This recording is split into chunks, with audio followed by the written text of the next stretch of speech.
O desemprego caiu pelo quarto mês consecutivo no país. A queda foi de 11,8%, segundo dados do IBGE. Por outro lado, o trabalho sem carteira assinada bateu recorde de crescimento. O percentual dos chamados trabalhadores informais chegou a 41,3%. O maior aumento da série histórica da pesquisa, que foi iniciada em 2012 e atingiu agora mais de 38 milhões de brasileiros. A crise econômica que devastou o país nos últimos anos. Encarar filas como essas se tornou rotina para milhões de brasileiros em busca de uma vaga no mercado de trabalho. Mas números divulgados pelo IBGE nesta sexta-feira trazem uma boa notícia para milhões de pessoas sem trabalho no país. O desemprego caiu de 12,5% para 11,8% no trimestre encerrado em julho, em comparação ao período de fevereiro a abril. Com isso, o país passou de 13,2 milhões para 12,6 milhões de desempregados.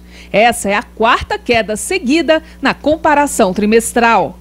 Essa redução do número de desocupados foi impulsionada pelo crescimento dos empregos informais. Segundo o IBGE, hoje, 41,3% de todos os trabalhadores ocupados no Brasil são informais, um recorde para o país. Um outro dado que também pode ter contribuído para a queda do desemprego é a taxa de subocupação, que é quando uma pessoa trabalha menos do que gostaria ou poderia. De acordo com o Instituto, 7,3 milhões de brasileiros estão nessa situação, o que representa uma outra marca importante da série histórica. Também chama a atenção o número de brasileiros desalentados, aqueles que desistiram de procurar trabalho após não conseguir encontrar, 4.800.000 pessoas. Já o número de empregados do setor privado sem carteira assinada subiu 5,6% em um ano e atingiu 11,7 milhões, o maior número registrado pela pesquisa. A quantidade de trabalhadores por conta própria também aumentou, 5,2% desde 2018, um recorde de 24,2 milhões de pessoas. Segundo o coordenador de Trabalho e Rendimento do IBGE, Simar Azeredo, atividades voltadas aos serviços são as que mais contribuíram para o aumento da ocupação. Agrupamentos de atividade como agricultura, construção e serviços foram representativos, apresentaram evolução significativa em relação ao trimestre passado.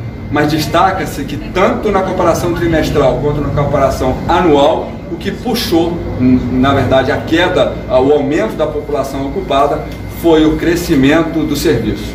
Outra boa notícia para a economia é que o Produto Interno Bruto brasileiro cresceu 0,4% no segundo trimestre de 2019, segundo o IBGE. O resultado superou as expectativas de analistas. O comportamento da construção civil explica boa parte da alta. O setor cresceu 2% no segundo trimestre, na comparação com 2018. A primeira alta depois de 20 trimestres de queda. Outra surpresa foi a indústria, que registrou a maior alta entre os segmentos, de 0,7%.